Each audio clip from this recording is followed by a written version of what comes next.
Welcome to Backstage with Richard Ridge. Emmy Award winner Richard Thomas has extended his run in the highly successful national tour of Aaron Sorkin's adaptation of Harper Lee's classic To Kill a Mockingbird. The star of stage and screen has received rave reviews as Atticus Finch, and I caught up with him here at the legendary Drama Bookshop as he prepares to once again hit the road. Well, Richard, first of all, thank you for sitting with me here today at the Drama Bookshop. Thank you, Richard. I'm happy to be with you. You have had some time off, right? You just sort of closed part of the tour, right? Yes, that's right. We have the month of September free. I don't have to put that suit on for a few more weeks. So has it been relaxing? Wonderful. Well, I've been back in the city, which is my home and my hometown, and it's always just wonderful to be back. And my wife and I are enjoying ourselves so much. And we have 2 kids here, so that's really special, and lots of pals. Yeah. It flies by really fast, though, when you get that break, right? It does. That's why I'm walking slowly, taking my time, and not rushing. Yeah. Okay, so you're getting ready to hit the road again. Yes, I am. How excited are you to pick up the tour again? I'm thrilled. Just full disclosure, I'm a road rat. I love the road. I believe in it, and I love doing it. It's very difficult, very challenging, but deeply rewarding as well. And to be touring in 2023 with this play, with Mockingbird telling this story, is not only satisfying artistically, but it is the most important story to be telling right now, I think, across the country. So it's just a privilege to be playing it. Well, let's talk about that. This is such a beautiful piece that Aaron Sorkin has adapted. Yes. Let's talk about, you play blue states, red states. I mean, what's it been like traveling across the country? Well, it's always like that no matter what the play. Yeah. One of the fun things about touring, and interesting and sometimes frustrating, is different regions, different cities have their own particular vibe, their own personality, the way they go to the theater, the way they respond. That certain parts of the country are a little bit more on their back foot and a little more proper and careful. Certain parts of the country a lot warmer and more effusive and more participatory. And, as long as they laugh at the jokes, I don't care what they think. Yeah. But, in some parts of the country, they laugh at the jokes more than in others. But it's wonderful because you're not in one place long enough to sort of, I've sat down in this town for a long time, and that's a wonderful thing in itself. But there's something beautiful about an opening night in a different part of the country or a different city every couple of weeks, every week, every 3 weeks, whatever like that. So it renews you. It renews it's a new theater. It's like a new pair of shoes. What does it look like? What do they sound like? What do we sound like? What is the backstage like? What is the audience like in this area? So that it's a constantly renewing experience, and that's very stimulating, and it keeps a play vibrant, I think. Yeah. Take me back to the beginning, because this was a huge smash hit on Broadway. It was. So did you have this on your radar? Like, oh my gosh, it was. I immediately had it on my radar. The minute I knew Jeff was doing it and they were sort of building a production around it, I talked to my agent and I said, look, this is going to tour, and and I just got the invitation when it was time. So I was very happy to get that invitation. I thought if ever there was a show I wanted to tour, and this would be it. Well, let's talk about this play. When you first read it, or you saw it first? Did you see Jeff on stage? I saw it. Okay. What kind of experience? I loved this show. I loved everything about this production, and what an incredible Beautiful play. production. Like, what went through your mind the first time you saw this? Well, the first time I saw it, I was going like, well, this stuff, one day this will all be yours. So, greedy actor time. This is a greedy actor moment.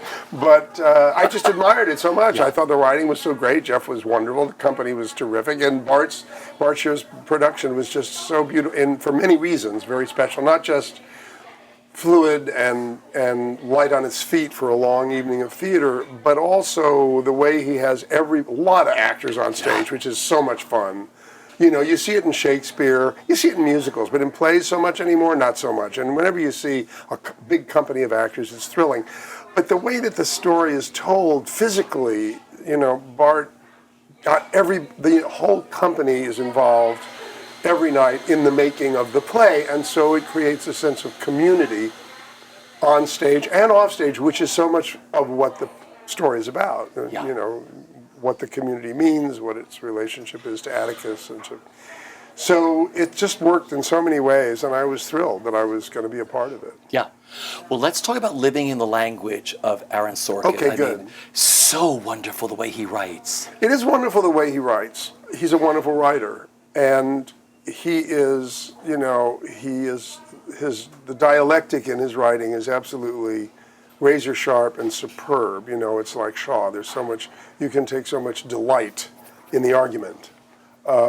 Also, he is, although he likes to keep everybody sort of, you know, careful in the reading of his, you know, just say the words, just say the words. Yeah. That's lost on me. But there's deep emotional content, and there's a deep emotional reservoir. Underneath all that heady, smart stuff, there's great feeling and a lot of heart. And so you can connect the head to the heart in the performance in a way that keeps it from being dry, but the intellect in the writing keeps it from being maudlin or you know, so he's my kind of maximalist, you know, being a maximalist myself as an actor. So I responded to the writing, but the thing I wanted to say that I admire so much, you learn a lot about a play and about a playwright when you're memorizing and you're learning a text. How it goes in, how much sense it makes, how one beat can connect to the next, because this is how I learn, you know, beat by beat, 5 pages by 5 pages. It was like learning verse, which in Shakespeare is the easiest, you know, learning verse is a deeply pleasurable experience because the cadences of the writing, the tone, really the scansion of it, it just flows and it goes in so easily. I wrote him a letter, I told him that. I said, it's like learning this play is like learning verse. It just goes in so easily for an actor, or to me anyway. Yeah. But also, it's beautifully Southern in its diction, in its, the sense of humor is beautifully Southern. The flow of the language, the expressions, you know, the turns of phrase. And I really wanted our iteration to feel very Southern. And so he's not like a carpetbagger, you know, who came down and wrote a play about the South. It feels, and I have roots in the South, and it feels very Southern to me. And I'm very proud of that part of the writing. I love it.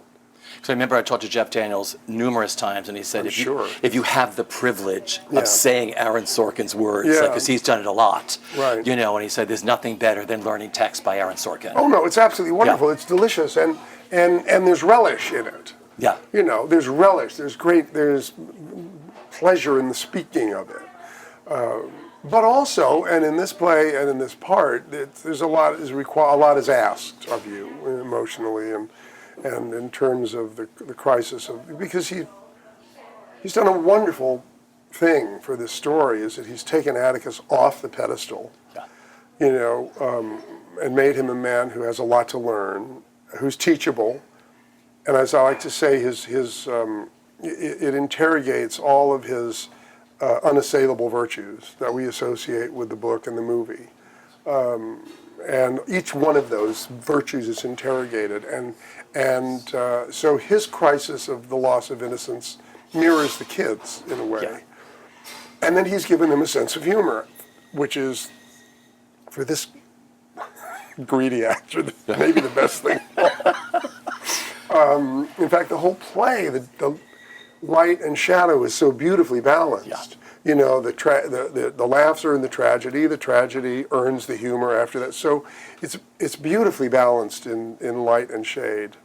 Because you sort of deconstructed Atticus from the book and the film, right? He's given, Atticus is a comfortable man with a good law practice, respected in the community, gets along with everybody, has his kids, is raising them with Calpurnia, and that's another great thing about this adaptation, is how deep and rich Calpurnia and Tom Robinson's roles are.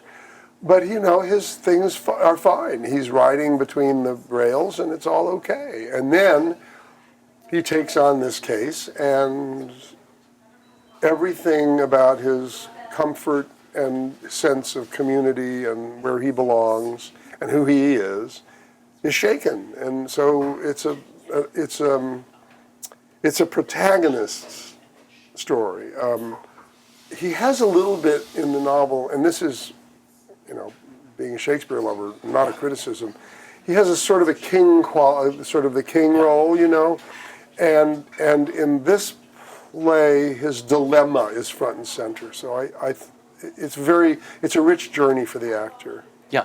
You talked about you like to learn like 5 pages at a time. I'll go How 5. do you work? Yeah. I'll go 5 or 10. Okay. I'll obviously read through the whole text a lot, but I'll read the first until it feels like a scene or a beat in a scene is completed, and I'll just work on that till I've learned it. And then I'll go back and speak that, and then do 5 more, and then go back and put them together, and then add another one, and then go back and put them together, so that while I'm learning the next beat, I'm going over the ones I've already learned, so they go in a little bit more deeply. And the beautiful thing about, for me, memorizing a text, memory has to do with meaning.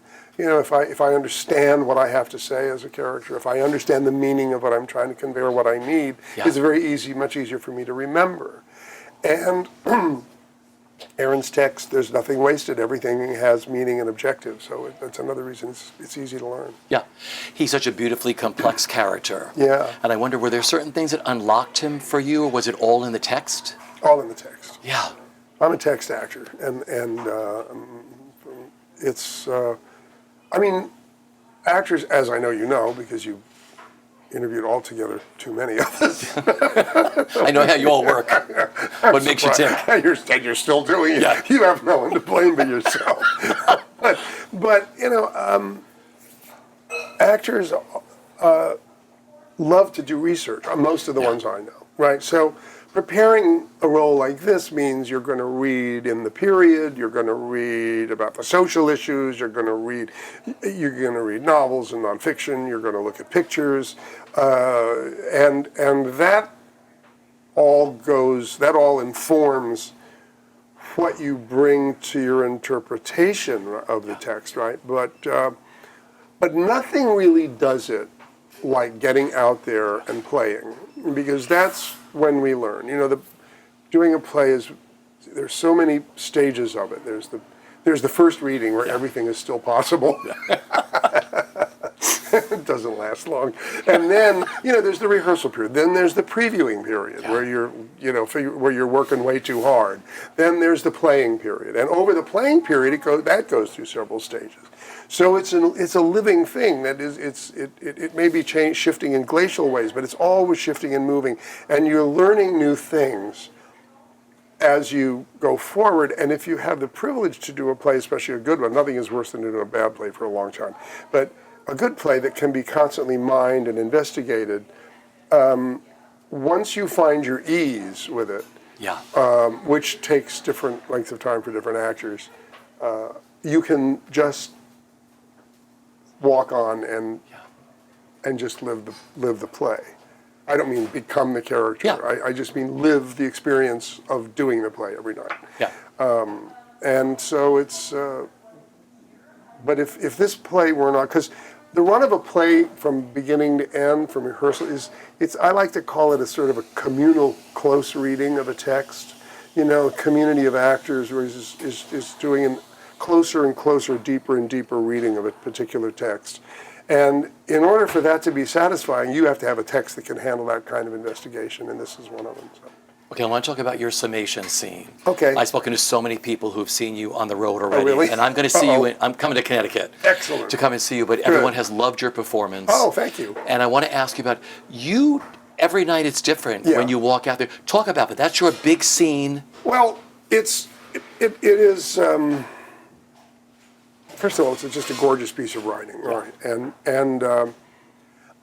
it is, he throws away what's prepared, so he doesn't know what he's going to say. Yeah. So it's made up. but the text, of course, is the same every night, and has to be word perfect.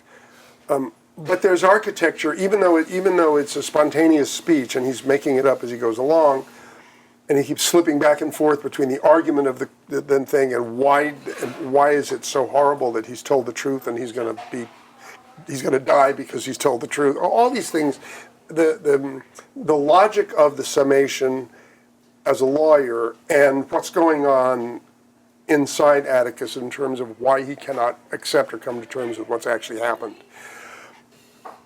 Within that sense, that sort of chaotic idea, there's a beautiful architecture in the speech. The speech is beautifully built. So there's a great armature that you can hang your performance on.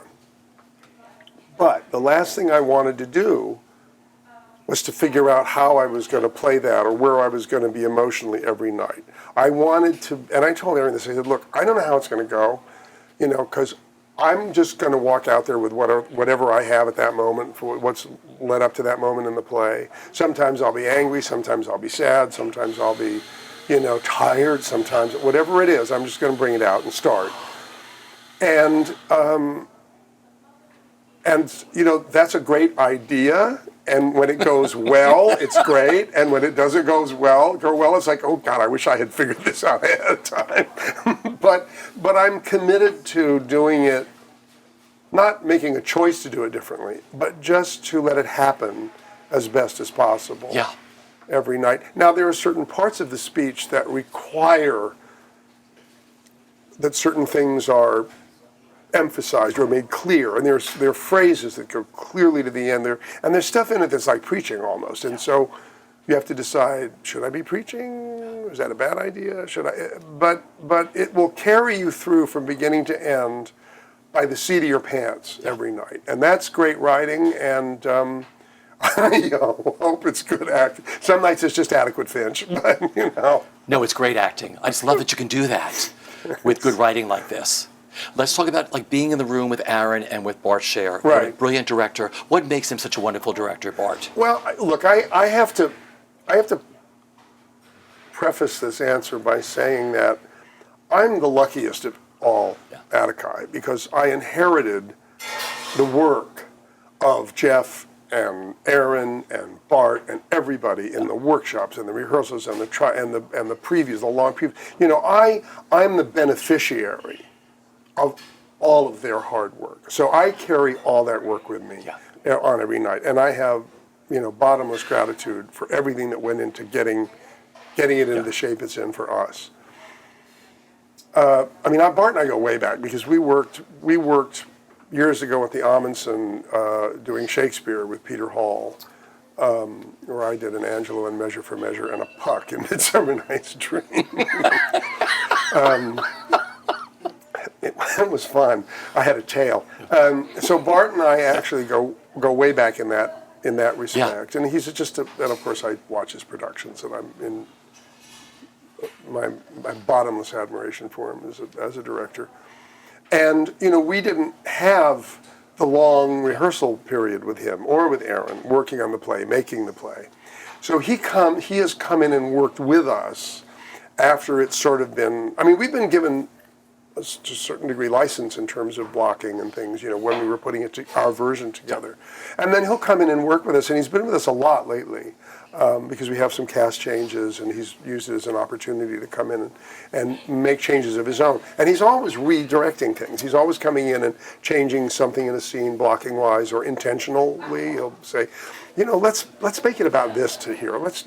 So you feel like it's a work in progress, even though we've done 549 performances so far and are on the heels of so many other performances. So it feels like a work in progress with him all the time, and that's great. Aaron, again, I haven't worked with him on refining the text. That was, those were Jeff's good labors with him, but he has been so profoundly supportive of us. There's a thing about the road, which is, in my opinion, a mistake. But you look at the road as, they're on the road. It doesn't. But this show has to play for the whole country. Yeah. we're not just preaching to the choir in New York. I mean, as great as that is. With this show has to be fine and real for all of America when you're touring. So you need that vote of confidence and support. And you need to feel that the original creators care as much about what you're doing for the public across the country as they care about what you were doing for the public here in New York. I mean, obviously getting a show up in New York, that's everything. And Aaron has been so supportive and present to watch the show, to talk about the show, to talk with us about what we are doing, that we carry him with us, and we feel like we're doing his show, or I feel like I'm doing his show for him every night, because he really embraced us and our iteration of the show. It's different, every production is different, and ours is the same production, but it's quite different in tone and in feel from the show in New York. Yeah. And he's been with us the whole time. Yeah. You mentioned 500 and something performances? 549 so Okay, far. 549 so far. You're going to get ready to kick off 44 more cities, which is amazing. Yeah, it is. Let's talk about the importance of bringing theater. Oh, it's... Because you and I talked before we started this, stars used to tour all the time. Everybody toured. Everybody toured. Everybody toured. Yeah. And everybody toured plays, okay? That's the big thing. And that's my mission. That's my stealth. I mean, the mission statement for me is not just having a ball on the road doing a great play with great people all over the country, because that's just, that's just my work. It's my life. It's what I love, is doing plays. But plays need to be on the road, and with between 12 Angry Men, which was wildly successful and went out twice, and The Humans, considering it was a play that most people did not know from coast to coast, did extremely well for what it was. Every time a play is successful on the road, it makes it that much easier for another play to go out. The Luntz, she said after he died, she got so many letters from people of condolence all across the country who had seen them on the road. Yeah. She said, I realized that these people had come through storms and through weather and traveled distances to come and see us play all across the country. And she said it was one of the most gratifying things in those letters of condolence that she read. I mean, everybody, Julie Harris, everyone toured, and it's okay that that there are people who are like, no, I'm not going to tour, but you're missing out, because people say, oh, I can't leave New York, and I was like, why? New York doesn't care. New York doesn't care whether you're here or not. Yeah, it'll be here when you get back. Give it a try. I always tell colleagues when they're wondering, just give it a try. You might hate it. Don't do it again, but it's an experience that a theater actor can have that is not like any other theater experience. Yeah. And I love it, so I do it. If I didn't like it, I wouldn't keep doing it. Well, let's talk about that, because you've been introducing people not only to the theater, but to maybe the first play they've ever seen. Talk about meeting some of the audiences across the country in this play. So many people come up to us after the show and say that it's the first time they've ever seen a play outside of high school or a community theater production or something. They're used to musicals. Musicals, by the way, I'm a huge fan and admirer of American musical theater. Yeah. Okay, so let's get that out of the way right away. It's not a competition. The problem is with the preponderance of musicals, people going to the theater think that just listening to a play without music is going to be harder and tougher. It's going to be more work, and in some ways it is more work. And so people maybe are a little more afraid of going to a play. They think it's more highbrow than a musical, or they think they're going to be in over their depth, or they're not going to hear, whatever it is. So when we can deliver a play that's entertaining and moving, and it clears the cobwebs of those expectations, and people come up and they say, I've never seen a play before. I can't wait for another play to come because I really loved it. It's really different, and people bring their kids to this play, and they've seen it, but it's a 3-hour play, it's a lot of listening. So to give people the experience of their very first play, it's such an honor. Yeah. Talk about the incredible cast you get to perform with on the road. Well, I love this company. I mean, we got, I don't know, it's 23 on stage maybe. I think. For a play. You know, for a play. It's like Counselor at Law. It's like Shakespeare. It's like a big Shakespeare company. One of the beauties of theater as a medium is the whole company comes together every night to make the play together. Even if you're working with an actor and you're not in the scene with that actor, you're off stage listening to their scene. You're coming on as they're going off. You're going on as they're coming on. And so the sense of community is paramount. The ensemble is paramount in my, you can always get a leading man or a leading, but the ensemble. And this company of actors is it's such a deep bench. They're wonderful actors from the largest roles to the ensemble. And because of the way Bart has directed the play, everyone is in the courtroom. So everyone has a story to tell about how they feel about what's going on in the play. So everybody is a character. I mean, the ensemble members sitting in the courtroom, they've given their characters names, professions. It's that dedicated a group. And, our wonderful scout, Melanie Moore, for the first year and a half, was just the most delicious companion and player and scout. And we have a great new scout, Maeve Moynihan, who was Melanie's understudy and who went on I'd played with her before, and she's marvelous in the part. We have the same wonderful gem in Justin Mark, the same wonderful Dill in Stephen Lee Johnson, and we have two glorious actors. Jacqueline Williams as Calpurnia.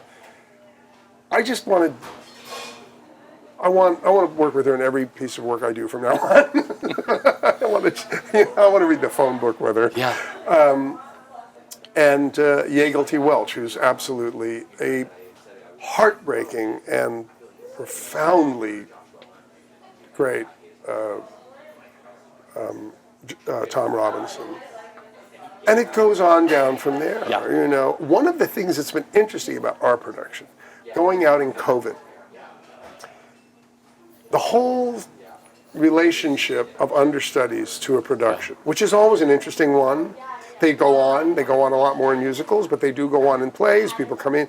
But because of COVID, our production, and I'm sure all productions that were on the road at that time, and certainly the ones in New York,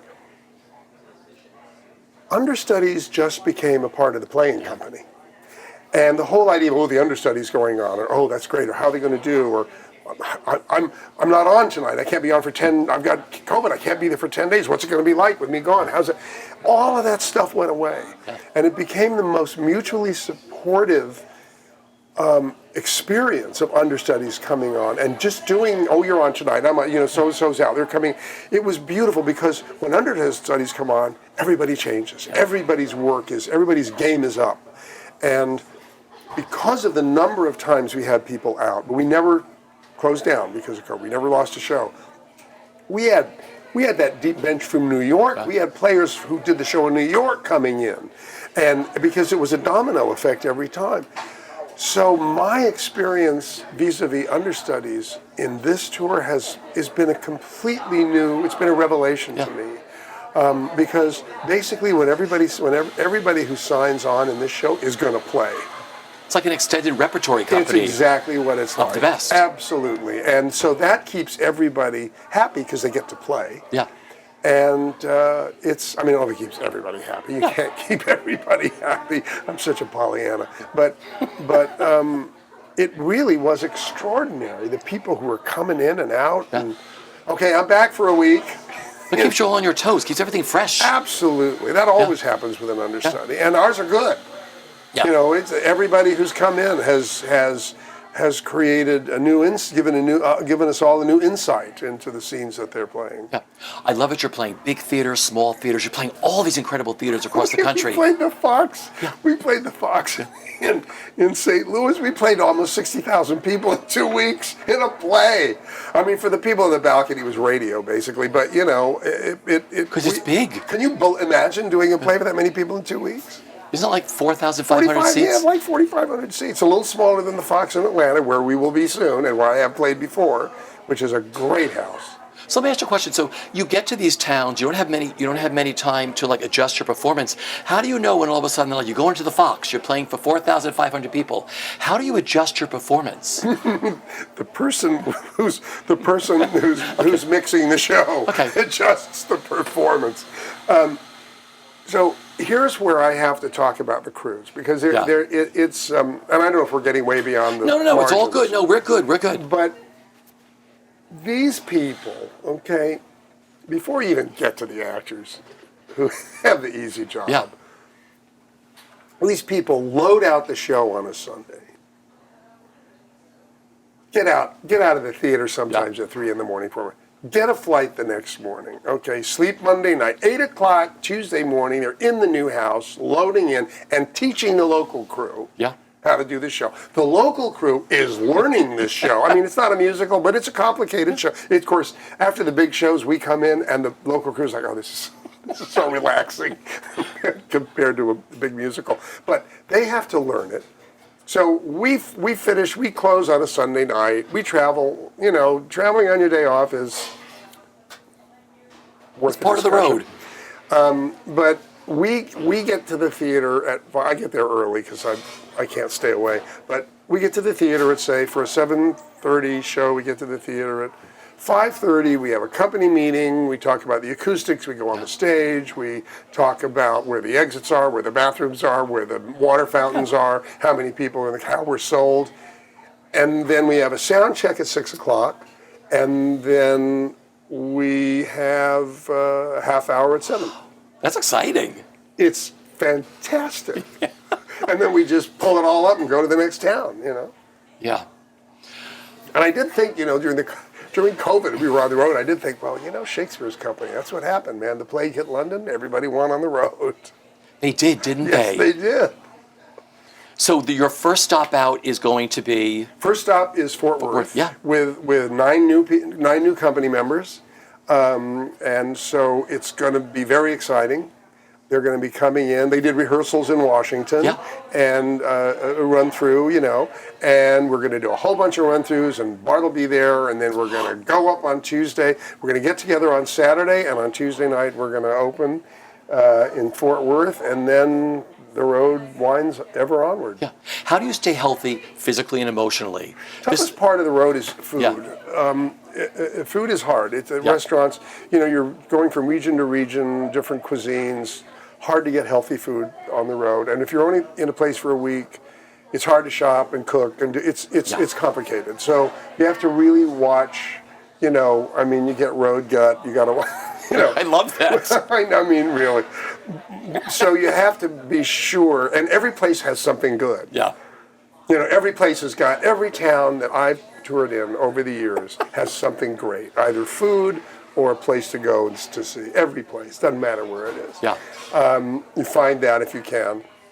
But the road is challenging food-wise. Okay. And what was the other part of your question? Just like physically. Physically, well, you know, the older I get, the more monkish I become. I mean, fortunately, a lot of these cities I've been to, so I don't have to run out and see everything the young ones once haven't toured before, are all out checking everything out. And you know, it's a 3-hour show. You know, I'm an actor of a certain age. It's just, and I take it easy. My wife travels with me as often as she can. It's wonderful for the two of us now that the kids are all grown and on their own. So we're on the road together most of the time, and it's really exciting.